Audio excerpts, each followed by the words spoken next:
이게 대체 뭐야? 이게 말이 되는 소리야. 여러분, 제 이야기 좀 들어보세요. 70평생 살아오면서 이런 망신은 처음입니다. 제 생신잔치 날 말입니다. 고이연이라고 온 동네 사람들 다 초대해놓고 그것도 제가 평생 아껴 모은 돈으로 제대로 한번 치러보려고 했던 잔치였습니다. 저는 박순자라고 합니다. 올해 70입니다. 남편은 10년 전에 세상을 떠났고 아들 하나 며느리 하나 그리고 손녀 하나 있습니다. 평생 가난하게 살았습니다. 남편이 살아계실 때도 넉넉하진 못했지요. 하지만 자식 뒷바라지는 제대로 했습니다.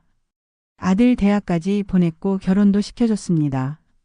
남편 돌아가신 뒤에는 식당에서 설거지도 하고 아파트 청소 일도 하면서 악착같이 돈을 모았습니다. 70세 생신 고이연이라는 게 얼마나 큰 의미인지 아시잖습니까? 우리 세대는 환갑, 칠순을 큰 잔치로 치렀습니다.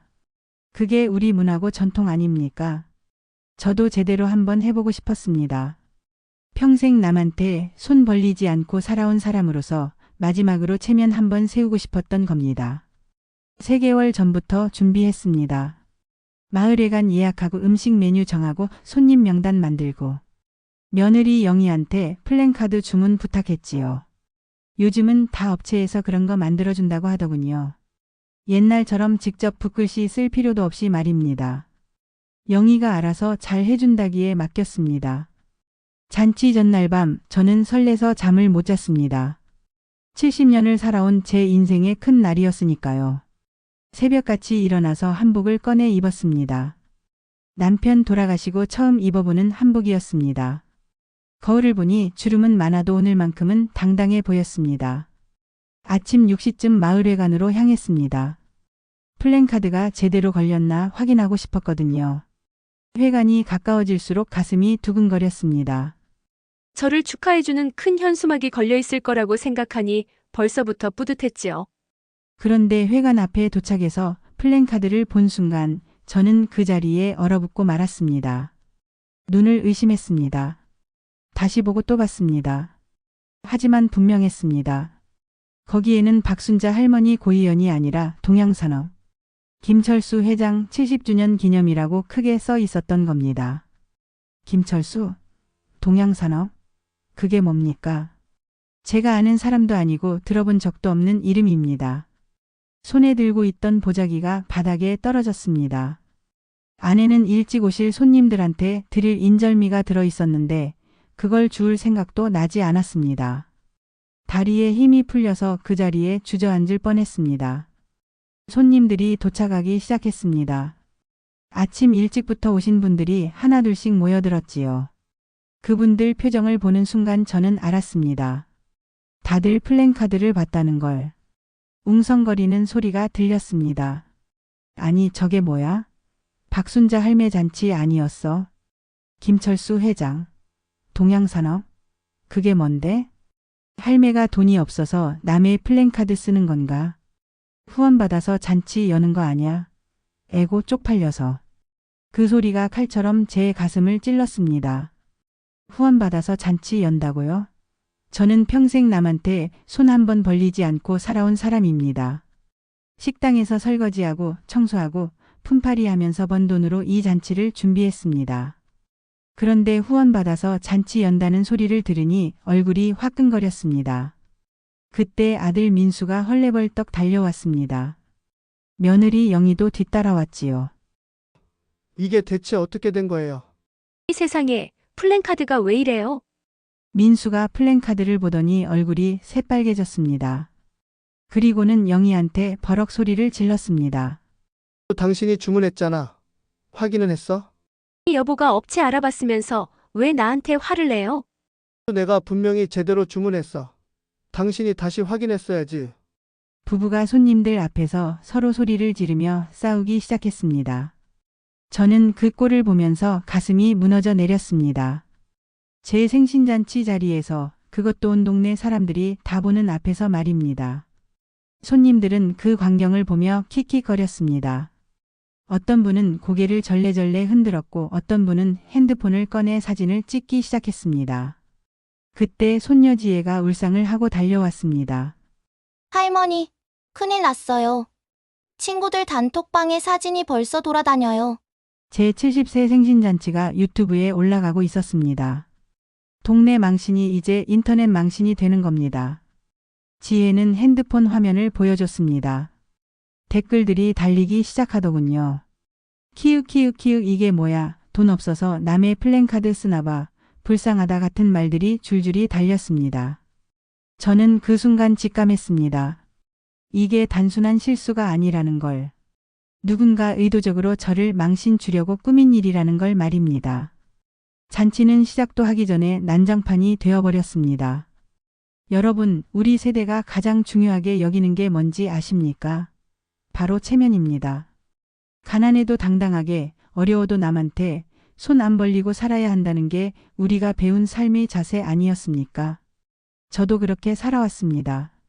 남편 없이 혼자 살면서도 자식들한테 짐이 되지 않으려고, 동네 사람들한테 손가락질 받지 않으려고 악착같이 버텼습니다. 그런데 이게 뭡니까? 70평생 쌓아온 체면이 단 한순간에 무너져 내렸습니다. 마을회관 안으로 들어갔습니다. 손님들이 벌써 자리를 잡고 앉아 계시더군요. 30명쯤 되는 분들이었습니다. 동네 어르신들, 친구분들, 친척들까지. 다들 저를 축하해 주러 오셨는데 그 눈빛이 영 곱지 않았습니다. 동정 섞인 눈빛, 안쓰럽다는 표정들이 가슴을 찔렀습니다. 회관 구석에서 김씨 할머니가 옆 사람한테 속삭이는 소리가 들렸습니다. 애고 순자가 자식들한테 제대로 대접받지 못하나 봐. 플랜카드도 저 모양이니. 그 소리를 듣는 순간 눈물이 핑 돌았습니다. 평생 자식 키우느라 내 한 몸 돌보지 못하고 살았는데 이런 소리를 들어야 하다니요. 민수가 저한테 다가왔습니다. 얼굴이 창백해져서는 말했습니다. 어머니 죄송해요. 제가 업체한테 다시 연락해 볼게요. 그때 영희가 끼어들었습니다. 여보, 지금 그게 중요해. 손님들이 다 보고 있잖아요. 그럼 어떡하라고. 내가 뭘 어떻게 해. 처음부터 제대로 확인했어야죠. 이렇게 망신당할 줄 알았으면. 부부가 또다시 싸우기 시작했습니다. 손님들 앞에서 말입니다. 저는 두 사람을 말렸습니다. 그만해라, 둘 다. 손님들 보는 데서 무슨 짓이냐. 어머니 정말 죄송합니다. 제가 분명히 제대로 주문했는데 어머니, 저희가 준비를 소홀히 해서 이렇게 됐어요. 정말 면목이 없습니다. 며느리 영희가 고개를 숙였습니다. 하지만 제 눈에는 보였습니다. 영희가 민수를 노려보는 눈빛이 서로를 탓하고 있는 거였습니다. 누가 더 책임이 큰지, 누구 잘못인지. 정작 저를 걱정하는 게 아니라 자기들끼리 책임 떠넘기기에 바빴던 겁니다. 손녀 지혜는 구석에 앉아서 핸드폰만 들여다보고 있었습니다. 얼굴이 벌겋게 달아올라 있더군요. 제가 다가가서 물었습니다. 지혜야, 괜찮니? 때문에 속상하지? 예. 할머니, 저 진짜 학교 못 다녀요. 친구들이 단톡방에서 난리예요. 지혜가 핸드폰을 보여줬습니다. 친구들 단톡방에서 메시지가 쉴 새 없이 올라오고 있었습니다. 야, 이거 내 할머니 맞아? 돈 없어서 남의 현수막 쓴대. 키읔 너희 집 빌부터 사나바 같은 말들이 줄줄이 달렸습니다. 손녀가 눈물을 글썽이더군요. 할머니, 제 친구들이 다 봤어요. 유튜브에도 올라갔대요. 고이연, 현수막 사건, 이렇게. 제 가슴이 찢어지는 것 같았습니다. 손녀가 학교에서 놀림받을 생각을 하니 견딜 수가 없었습니다. 저는 손녀 손을 꼭 잡았습니다. 미안하다, 지혜야. 할머니가 제대로 못 챙겨서. 그때 민수가 업체에 다시 전화를 걸었습니다. 핸드폰 스피커가 켜져 있어서 대화 내용이 다 들렸습니다. 아니 도대체 어떻게 된 거예요? 우리가 주문한 게 분명한데. 업체 직원 목소리가 들렸습니다. 당황한 목소리였지요. 고객님, 저희 주문서에는 분명히 김철수 회장으로 되어 있습니다. 그 말도 안 돼요. 제가 박순자 할머니 고이연이라고 분명히 말했어요. 주문 녹취를 확인해 봤는데 시스템 오류로 저장이 안 됐습니다. 죄송합니다. 민수가 전화를 끊더니 주저앉았습니다. 손님들은 그 광경을 보며 또 수근거리기 시작했습니다. 참 안 됐네, 순자가. 자식들이 좀 더 신경 썼어야지. 이런 큰 잔치를 이 모양으로 만들다니. 저는 그때 깨달았습니다. 이 모든 일이 단순한 실수가 아니라는 것을. 너무 교묘했습니다. 주문서에는 다른 이름이 적혀 있고 녹취는 시스템 오류로 없어지고 마치 누군가 미리 계획한 것처럼 모든 게 딱딱 맞아떨어졌습니다. 민수가 저한테 다가와서 말했습니다. 어머니 이거 그냥 넘어갈 일이 아닌 것 같아요. 제가 업체 직접 찾아가 볼게요. 이 잔치는 어떡하고요? 손님들이 다 와 계신데. 일단 잔치는 진행해야죠. 어머니 생신인데. 저는 고개를 끄덕였습니다. 이미 망쳐진 잔치지만 그래도 오신 손님들께 송구스러운 마음이었습니다. 하지만 마음속으로는 계속 생각했습니다. 도대체 누가 이런 짓을 한 걸까? 왜 저를 이렇게 망신 주려고 한 걸까? 김철수라는 이름이 자꾸 머릿속을 맴돌았습니다. 낯설면서도 어딘가 익숙한 그 이름이 말입니다. 잔치는 어색한 분위기 속에서 진행됐습니다. 음식은 나왔지만 아무도 제대로 먹지 않았습니다. 저 역시 한 입도 넘어가지 않았습니다. 평생 꿈꿔온 고이연이 이런 식으로 끝나버릴 줄은 상상도 못했습니다. 잔치가 끝나고 이틀 뒤 민수가 직접 플랜카드 업체를 찾아간다고 했습니다. 저도 따라 나섰습니다. 뭔가 석연치 않은 구석이 있었거든요. 단순한 실수치고는 너무 교묘했습니다. 업체 사무실은 시내 상가 건물 2층에 있었습니다. 계단을 올라가는데 다리가 후들거리더군요. 나이가 드니 이런 일도 체력이 딸립니다. 사무실 문을 열고 들어가니 젊은 직원이 당황한 표정으로 맞이했습니다. 아마 30살쯤 돼 보이는 청년이었습니다. 어서 오십시오. 정말 죄송합니다.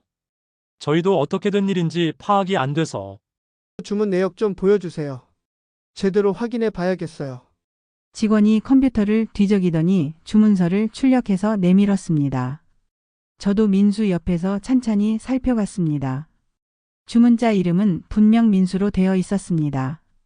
전화번호도 민수 번호가 맞았습니다. 하지만 플랜카드 내용란을 보니 기가 막혔습니다. 동양산업 김철수 회장 70주년 기념이라고 명확하게 적혀 있더군요. 이게 대체 어떻게 된 겁니까? 우리 아들이 이렇게 주문했다는 말입니까? 주문서에는 분명히 이렇게 되어 있습니다. 전화로 주문받았는데요. 말도 안 돼요. 저는 분명히 박순자 할머니 고이연이라고 말씀드렸어요. 저희 녹취록을 확인해 봤는데 시스템 오류로 그날 녹취가 저장이 안 됐습니다. 이상했습니다. 너무나 교묘하게 모든 증거가 사라져 있었습니다.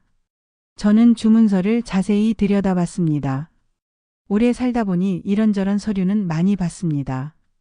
뭔가 이상한 점이 보이더군요. 이것 좀 보세요. 주문 날짜가 이상하지 않습니까? 제가 주문한 건 4월 10일인데 여기는 4월 11일로 되어 있네요. 그건 시스템 입력 날짜입니다. 실제 접수는 하루 전이었을 겁니다. 그럼 4월 11일에는 아무 연락도 없었다는 말입니까? 직원이 잠시 컴퓨터를 확인하더니 표정이 굳어졌습니다. 그러고 보니 4월 11일에 같은 주문 번호로 전화가 한 통 더 왔었습니다. 뭐라고요? 제가 전화한 적 없는데요. 주문 내용을 수정해달라고 하셨는데 주문자 성함도 김민수 씨 맞으시다고 해서 변경해드렸습니다. 저는 그 순간 모든 게 연결됐습니다. 누군가 민수 행세를 하며 전화를 걸어 주문 내용을 바꿔치기 한 겁니다. 그것도 아주 치밀하게 계획적으로 말입니다. 그럼 그 전화 온 시간이 언제입니까? 오후 2시 23분으로 기록되어 있습니다. 그 시간에 저는 회사에 있었어요. 통화 기록 보여드릴까요? 민수가 핸드폰을 꺼내 통화 기록을 보여줬습니다. 4월 11일 오후 2시 23분 그 시간대에는 다른 번호로 통화한 기록이 있었습니다. 업체에 전화한 게 아니었던 겁니다. 그럼 그때 전화 걸었던 사람 목소리는 어땠습니까? 남자분이었고 나이 드신 분 같았습니다. 목소리가 좀 걸걸하셨어요. 민수는 30대 중반입니다. 목소리도 젊은 편이지요. 누가 봐도 다른 사람이 전화한 게 분명했습니다. 저는 직원에게 물었습니다. 그분이 뭐라고 하셨습니까? 왜 내용을 바꾼다고 하셨죠? 그게 처음 주문할 때 실수로 잘못 말씀하셨다고 하시면서 원래 김철수 회장 70주년 기념으로 만들어 달라고 하셨습니다. 너무나 치밀했습니다. 단순한 장난이 아니었습니다. 누군가 저를 망신 주려고 철저하게 계획한 일이었던 겁니다. 민수가 화가 나서 소리쳤습니다. 이거 사기 아닙니까? 본인 확인도 안 하고 그냥 바꿔줬다고요? 죄송합니다. 저희 실수였습니다. 주문자 성함과 전화번호만 확인하고 그 전화번호가 우리 아들 번호였습니까? 아니요, 다른 번호였습니다. 근데 주문자 성함이 같으셔서 결정적인 단서였습니다. 누군가 민수 이름을 대면서 다른 전화번호로 전화를 건 겁니다. 저는 직원에게 그 전화번호를 알려달라고 했지만 개인정보 때문에 알려줄 수 없다고 했습니다. 민수가 경찰에 신고하겠다고 하니 그제야 메모해줬습니다. 사무실을 나오면서 저는 계속 생각했습니다. 도대체 누가 이런 짓을 한 걸까? 김철수. 그 이름이 자꾸 머릿속을 맴돌았습니다. 낯설면서도 어딘가 익숙한 이름. 50년도 더 지난 기억 속 어디쯤에 묻혀있는 그 이름이 말입니다. 집으로 돌아오는 길 저는 내내 김철수라는 이름을 곱씹었습니다. 동양산업 김철수 회장. 어디선가 들어본 것 같은데 도무지 기억이 나지 않았습니다. 50년도 더 된 일인데 어떻게 기억하겠습니까? 하지만 가슴 한구석이 답답하고 무언가 걸리는 게 있었습니다. 마치 오래전 잊어버린 서랍 속 편지 같은 느낌이었지요. 집에 도착하니 현관 앞에 누가 서 계셨습니다. 같은 동네에서 평생을 사신 박노인이었습니다. 저보다 5살 위시니까 올해 75이십니다. 우리 동네에서 가장 오래 사신 분이지요. 순자야, 잠깐 이야기 좀 하자꾸나. 어르신 무슨 일이십니까? 안에 들어가서 얘기하세. 서서 할 이야기가 아니야. 저는 박노인을 거실로 모셨습니다. 차를 한 잔 내드리고 마주 앉았습니다. 박노인은 한참을 망설이시더니 조심스럽게 입을 열었습니다. 순자야, 어제 그 플랜카드 일 말이야. 거기 적힌 이름이 김철수라고 했지? 네, 어르신. 그런데 그 이름이 왜요? 그 이름이 낯설지가 않더라고. 혹시 내가 젊었을 때 알던 그 철수 아니가?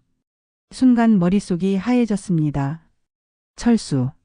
그 이름을 듣는 순간 50년 전 기억이 파도처럼 밀려왔습니다.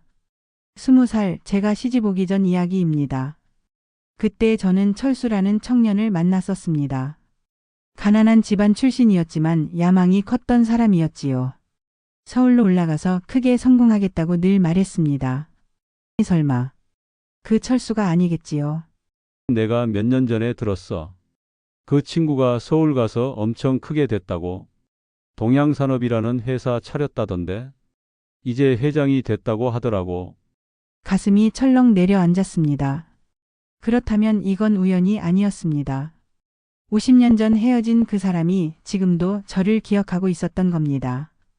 박노인이 계속 말씀하셨습니다. 순자야, 내 기억이 맞다면 그때 내가 그 친구하고 헤어진 게 내 부모님이 반대하셔서였지? 네, 어르신. 철수네 집이 너무 가난했거든요. 부모님이 허락하지 않으셨어요. 그래서 내가 지금 남편하고 결혼했고. 맞습니다. 저는 부모님 뜻을 따랐습니다. 그때는 그게 당연했습니다. 부모님 말씀을 거역할 수 없었던 시대였으니까요. 철수는 울면서 저를 붙잡았지만 저는 뿌리쳤습니다. 그리고 지금의 남편과 결혼했지요. 남편은 좋은 사람이었습니다. 가난했지만 성실했고 저를 아꼈습니다. 후회는 없었습니다. 그 친구가 혹시 아직도 내한테 뭔가 감정이 남아있는 게 아닐까? 50년이 지났는데요. 그럴 리가 없습니다. 사람 마음이란 게 그렇게 쉽게 잊히나? 특히 첫사랑은 말이야. 저는 고개를 저었습니다. 하지만 속으로는 불안했습니다. 만약 정말 그 철수가 맞다면 왜 이런 짓을 한 걸까요? 제 생신잔치를 망쳐놓을 이유가 뭡니까? 복수하려고? 아니면 다른 이유가? 박노인이 돌아가신 뒤 저는 한참을 멍하니 앉아 있었습니다. 50년 전 기억이 주마등처럼 스쳐 지나갔습니다. 철수의 얼굴, 목소리, 그때 했던 말들. 순자야, 나 꼭 성공해서 너 데리러 올게. 기다려줘. 하지만 저는 기다리지 않았습니다. 부모님 말씀을 따라 다른 사람과 결혼했고 철수는 제 기억 속에서 지워졌습니다. 저녁 때 민수와 영희, 지혜가 찾아왔습니다. 민수가 경찰에 신고했다는 얘기를 하러 온 겁니다. 저는 차를 내오면서 조심스럽게 물었습니다.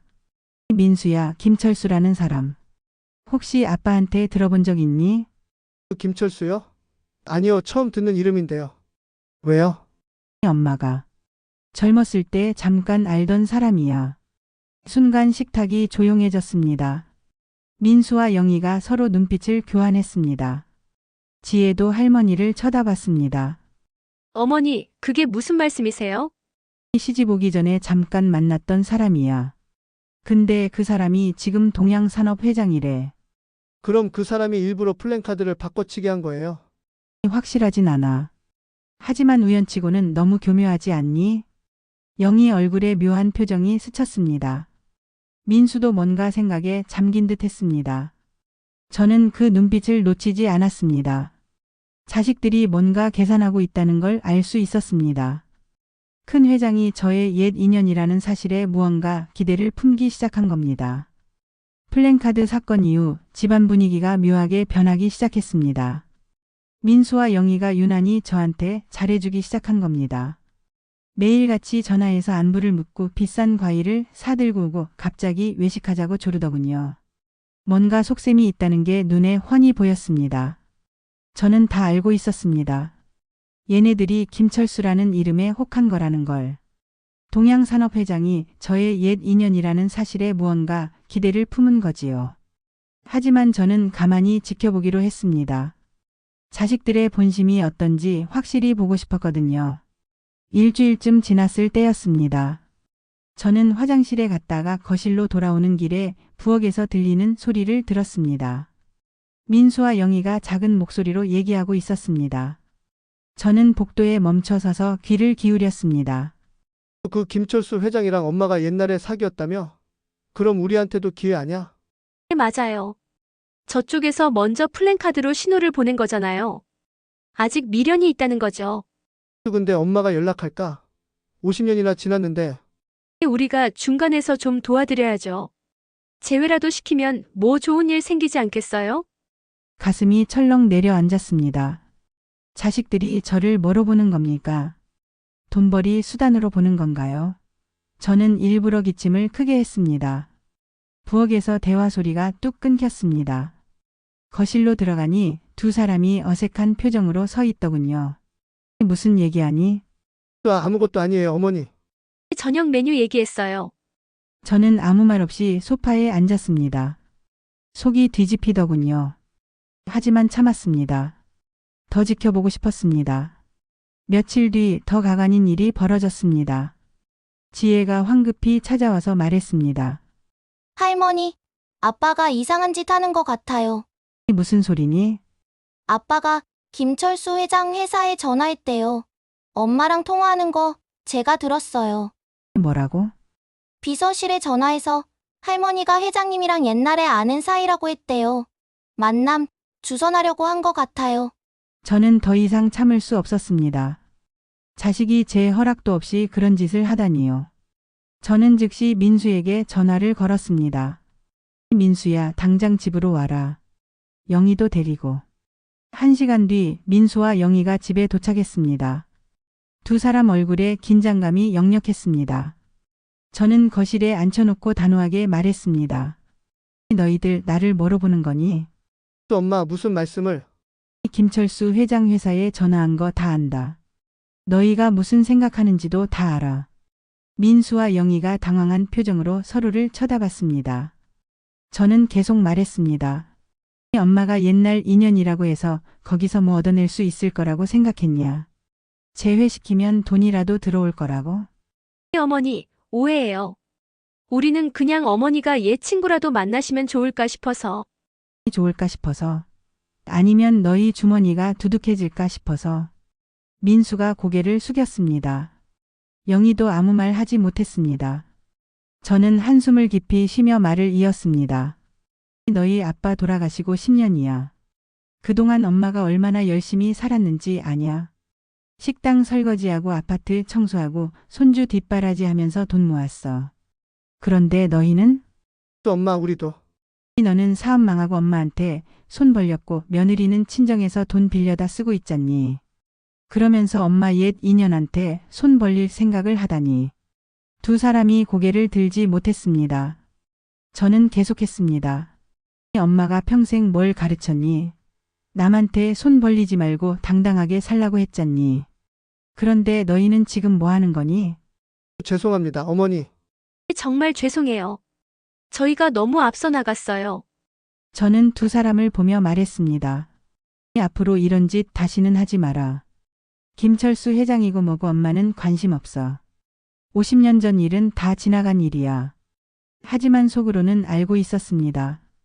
이 일이 여기서 끝나지 않을 거라는 걸. 김철수가 왜 플랜카드를 바꿔치기 했는지 그 이유를 알아야 했습니다. 그리고 자식들의 욕심도 이걸로 끝나지 않을 거라는 것도요. 그날 밤 저는 잠을 이룰 수 없었습니다. 창밖을 보며 50년 전 일들을 떠올렸습니다. 철수와의 마지막 만남이 생생했습니다. 순자야, 나 꼭 성공할 거야. 그때 가서 후회하지 마. 그가 마지막으로 남긴 말이었습니다. 저는 그때 그 말을 대수롭지 않게 여겼습니다. 하지만 지금 생각해보니 그게 복수의 예고였던 걸까요? 다음 날 아침 예상치 못한 손님이 찾아왔습니다. 정장을 입은 중년 남자였습니다. 명함을 내밀더군요. 동양산업비서실장 최영수라고 적혀 있었습니다. 박순자 여사님 댁이 맞으십니까? 네, 그런데요. 저희 회장님께서 전해드리라고 하셨습니다. 그가 서류 봉투를 하나 건넸습니다. 두꺼운 봉투였습니다. 저는 떨리는 손으로 받았습니다. 이게 뭡니까? 여시면 아실 겁니다. 회장님께서 오랜 인연에 대한 사과와 함께 보내신 겁니다. 최 비서가 돌아간 뒤 저는 봉투를 열어봤습니다. 안에는 편지 한 통과 은행 서류가 들어 있었습니다. 편지부터 읽었습니다. 순자 씨, 오랜만입니다. 50년이 지났지만 당신을 잊은 적이 없습니다. 플랜카드 사건으로 놀라셨죠? 사실 제가 일부러 그렇게 한 겁니다. 당신이 저를 기억하는지 확인하고 싶었습니다. 유치한 짓이었다는 걸 압니다. 하지만 50년 동안 쌓인 감정을 이렇게라도 표현하고 싶었습니다. 동봉한 서류를 보시면 아시겠지만 제가 평생 모은 재산의 일부를 당신께 드리고 싶습니다. 거절하지 마세요. 이건 복수가 아닙니다. 제가 당신을 위해 할 수 있는 마지막 일입니다. 마이너스 김철수. 손이 떨렸습니다. 은행 서류를 봤습니다. 정기예금 통장 사본이었습니다. 예금주는 제 이름이었고 금액은 10억 원이었습니다. 10억이라니요. 평생 모아도 볼 수 없는 돈이었습니다. 저는 그 자리에 주저앉았습니다. 이게 대체 무슨 일입니까?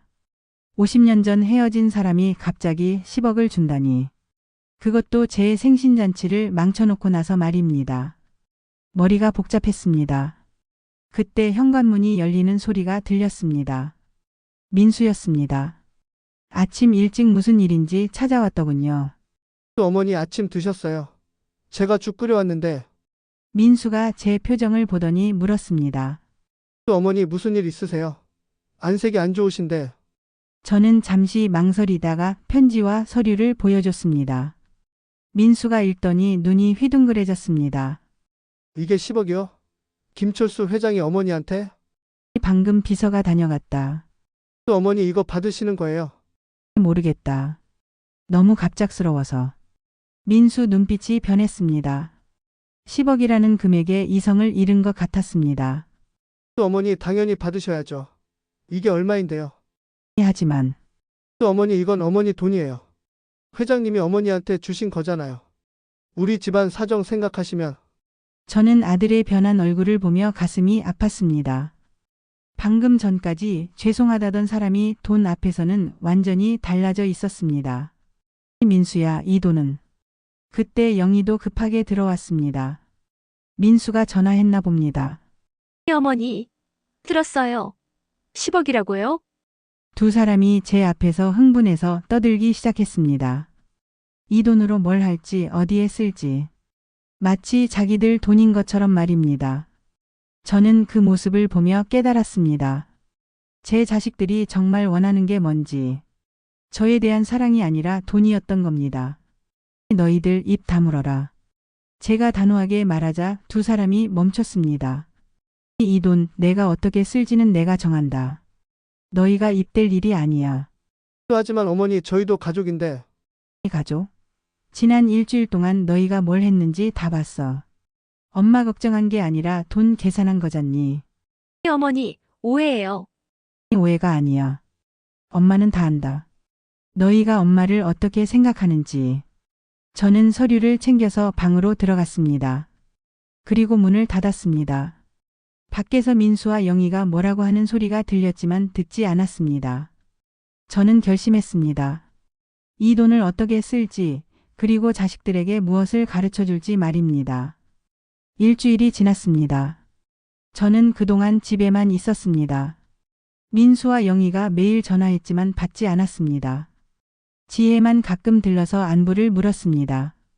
손녀만은 달랐습니다. 돈 이야기는 한마디도 하지 않고 그저 제 건강만 걱정했지요. 어느 날 오후 택배 기사가 큰 상자를 가져왔습니다. 발신인은 적혀 있지 않았습니다. 상자를 열어보니 안에 플랜카드가 말려 있었습니다. 심장이 철렁했습니다. 또 플랜카드라니요. 저는 떨리는 손으로 플랜카드를 펼쳤습니다. 거기에는 이렇게 적혀 있었습니다. 참된 효자에게 모든 것을 물려준다 마이너스 박순자. 제 이름으로 되어 있었습니다. 하지만 제가 주문한 게 아니었습니다. 또 누군가 제 이름을 도용한 겁니다. 그런데 이상했습니다. 이번에는 저를 망신 주려는 게 아니었습니다. 오히려 메시지가 있었습니다. 참된 효자에게 모든 것을 물려준다. 이게 무슨 뜻일까요? 저는 상자 안을 더 뒤져봤습니다. 작은 편지 봉투가 하나 있었습니다. 순자 씨. 저는 당신이 힘든 선택을 하고 있다는 걸 압니다. 자식들 때문에 고민하시죠? 제가 보낸 돈 때문에 더 힘들어지셨을 겁니다. 이 플랜카드는 제가 준비한 겁니다. 당신이 진정으로 누구를 선택해야 하는지 보여드리고 싶었습니다. 가족의 본심은 위기 때 드러나는 법입니다. 지난 생신잔치 때처럼 말입니다. 이번에는 당신이 시험하세요. 누가 진짜 당신을 사랑하는지. 마이너스 김철수. 저는 편지를 읽고 무릎을 쳤습니다. 그렇구나. 첫 번째 플랜카드 사건도 10억도 모두 계획된 일이었던 겁니다.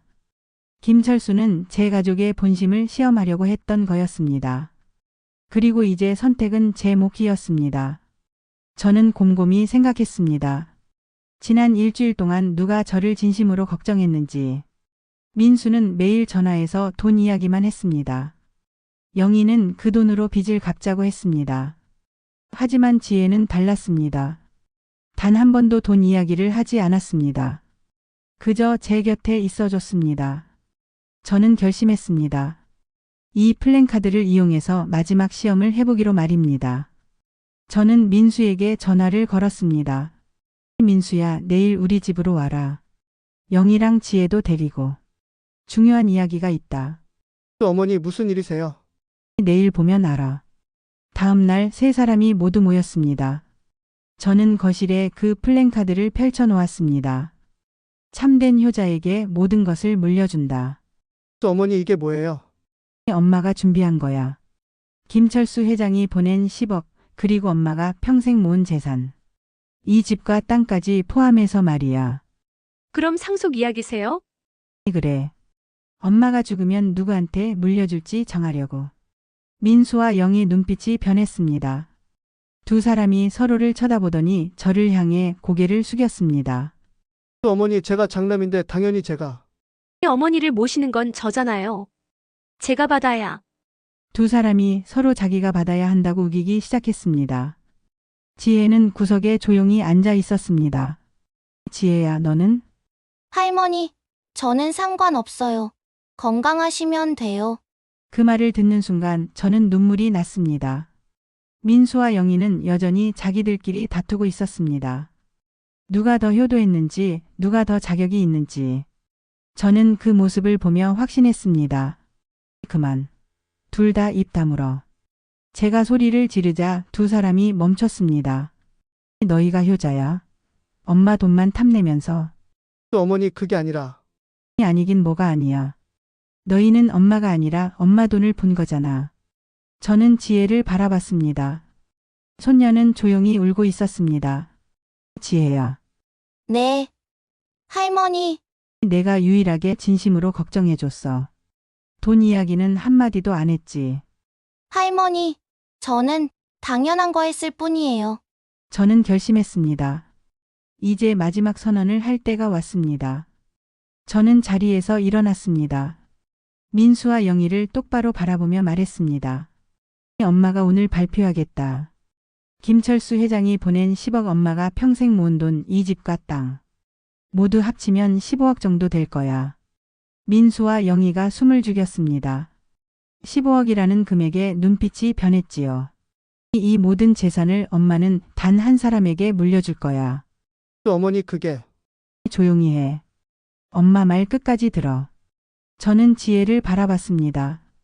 손녀는 여전히 눈물을 글썽이며 앉아 있었습니다. 엄마는 이 모든 재산을 지혜한테 물려준다. 뭐라고요?